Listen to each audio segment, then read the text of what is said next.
Sir मेरा नाम सुरबिल दास है। मैं स्वर्गीय दामिनी दास की बड़े मम्मी हूँ। सर हम लोग को पूरा आशा रहता है कि पुलिस प्रशासन हम लोग का मतलब न्याय दिलाएगा, लेकिन 8वां महीना हो चुका है, आज तक हम लोग का कोई न्याय ना ही कोई अता पता चल रहा है।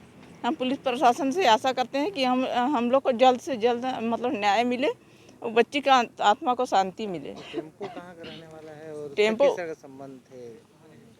गांव मोहल्ला का है। सर हम लोग तो यही चाहेंगे कि बहन भाई का ही रिश्ता होता है, लेकिन अनजाने में हम लोग नहीं जानते हैं कि क्या उन लोग के साथ में संबंधित था, लेकिन उस इंसान जो टॉर्चर किया है उसको मतलब वो सज़ा हो और हम लोग का बच्ची को न्याय मिले।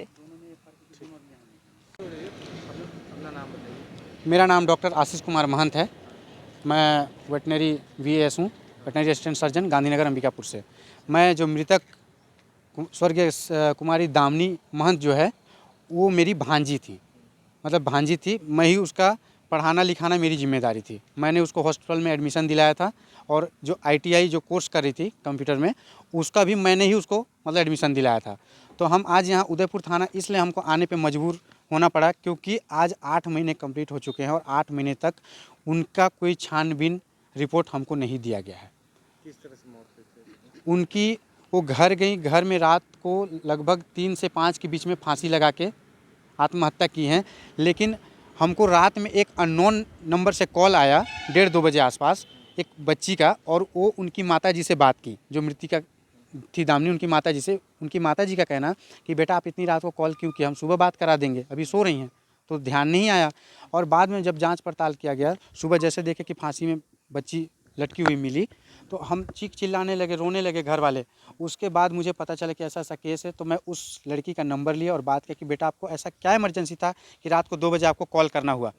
तो उनका कहना है कि उन्हीं के गाँव के कोई फ्रेंड हैं, जो मृतिका दामिनी थी उनके कोई फ्रेंड हैं टेम्पू करके, वो उसी गांव का लड़का है, वो रात में बात करने के लिए उसको बोला। तो ऐसा क्या बात था कि उसने इतनी रात को कॉल करने के लिए बोला, और ऐसा उन दोनों के बीच में क्या चैटिंग हुई, क्या बात हुई जिसकी वजह से मृतिका दामिनी को ऐसा ठोस कदम उठाना पड़ा। जबकि रात में सब कुछ ठीक था, खाना पीना खाए, हंसी खुशी सो गए कि मम्मी कल बाज़ार जाएंगे, ये लाएंगे वो लाएंगे। बस वो जो 15-20 मिनट का जो खेल था उसी में सब कुछ हम लोग का छीना गया। आपका क्या आशंका है? हमारा ये शंका है कि जो रात में बात हुई है टेम्पो सिंह से, वही उसको मजबूर किया फांसी लगाने के लिए, वो उकसाया।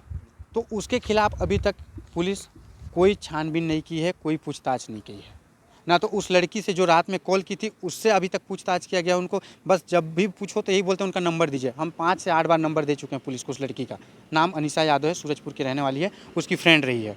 लड़के के बारे में बता चुके कि इससे चैटिंग हुई, हम व्हाट्सअप से खुलवाए फिंगरप्रिंट से। उनकी जो बड़ी बहन है, सुबह सुबह जैसे डेथ हुआ उतारे लाश, तो उससे खुलवा के देखे पूरा चैटिंग पड़ा हुआ था टेम्पू सिंह से। आप चाहते हैं? हम चाहते हैं निष्पक्ष जांच हो और हमें इंसाफ मिले, मेरी भांजी की आत्मा को शांति मिले। मैं बिंदु, मैं सबसे पहले तो यानी कि ITI में वहाँ पढ़ाई करती थी, तो बोली कि माँ मैं घर आना चाहती हूँ। तो बेटा मैं बोली कि 2 दिन के लिए काहे छुट्टी ले रही हो, तो मत आ, मैं ऐसे बोली। तो कहीं कि नहीं मेरे को घर जाना है, मेरे सहेलियों का बगल में भी शादी है, ऐसे करके बोली। तो फिर मैं बोली फिर आ जा। तो फिर आई, यानी कि वो 27 तारीख को आई, 27 अप्रैल को आई।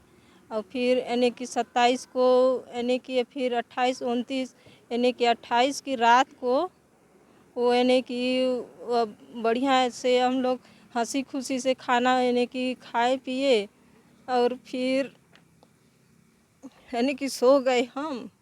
और फिर यानी कि सुबह फिर देखी तो यानी कि वही समय यानी कि 3 बजे के आसपास में 3:30 के लगभग में फ़ोन आया। तो अनीसा यादव, मैं उस समय नाम नहीं जानती थी, बाद में पता चला न बेटा इतना रात को काहे फ़ोन लगाई।